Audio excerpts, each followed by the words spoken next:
Hey everyone, this video is intended for people that have come up with a new idea, a new invention, and are trying to figure out what's next. How do you get it into the public? How do you get it on store shelves? How do you get it sold? What are the next steps that you take?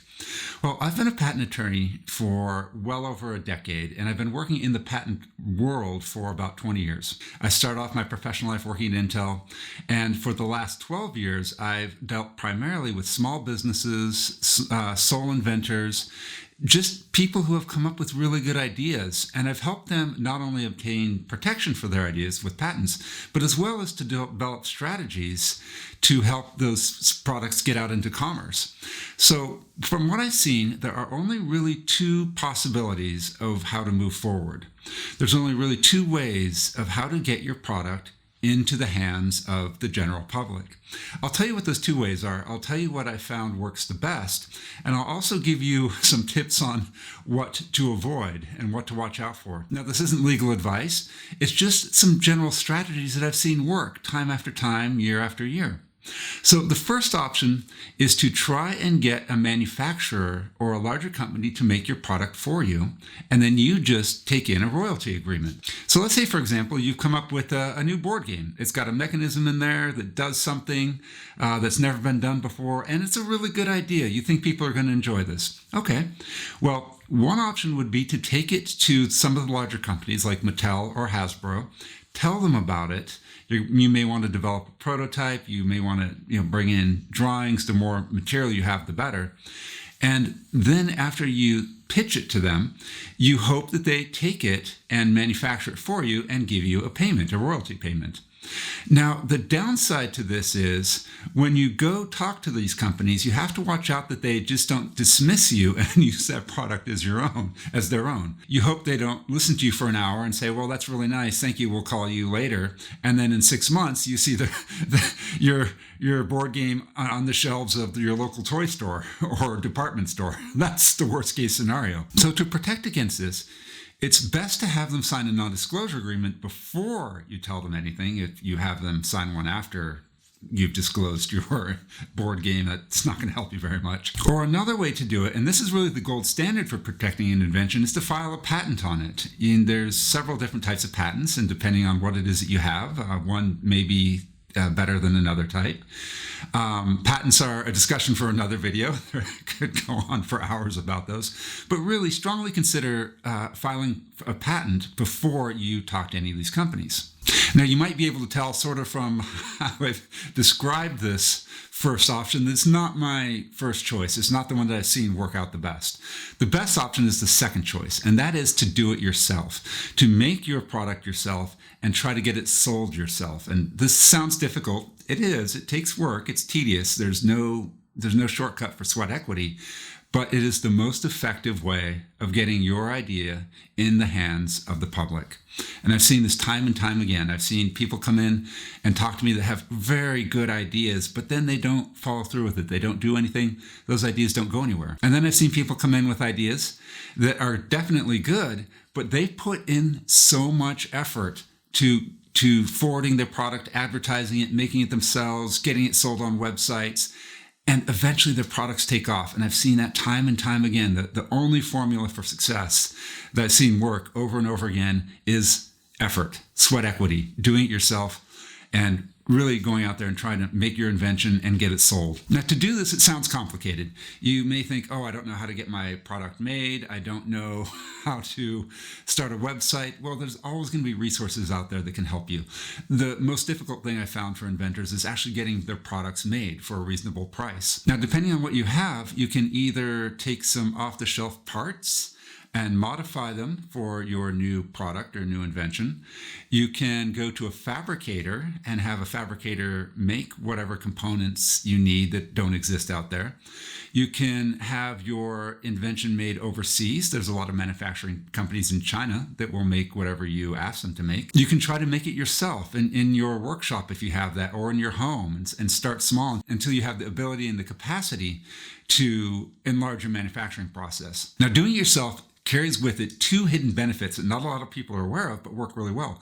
The first is if you're able to sell any number of what it is that you have, any amount of your invention, whether it be a dozen 100, 200, or 1,000, you've created what's called a book of sales. You can prove that there's a need in the market for what it is that you've come up with.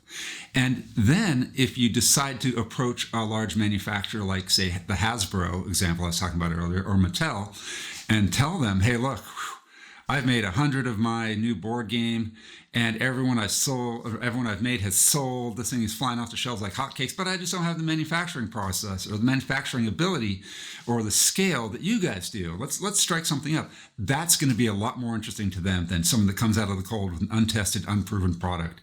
So starting off doing it yourself gives you a lot more street cred than someone who just comes, off the streets with an idea, regardless of the merits of that idea. Companies love to see proof. They want to see the fact that what it is that you come up with will make money. Then the second hidden benefit is if you're able to make it yourself and sell it, you're going to streamline your process. You're going to expand, you're going to grow, you're going to be able to make changes to this product if needed from consumer feedback. And like anything else, after time and with practice, you're going to get better at it. Your products are going to become higher quality. You're going to ship them out and manufacture them more quickly, and your profit margins are going to increase. In other words, you're going to become a better salesperson and a better manufacturing person than you could possibly imagine. And you have that choice then at some point down the road whether or not to continue it and dedicate your efforts to expanding your own business of manufacturing, distribution, and sales, which you will become good at, or going back to that first option and trying to sell it to a large company. I highly recommend the second DIY option. It works so well compared to that first option, and it is the only path really I've found. I may have seen one or two cases where that first option worked out, but really in the vast majority, it's people that took their products, launched them themselves, got them off the ground, that actually made money on them. So how do you get it made and how do you sell it?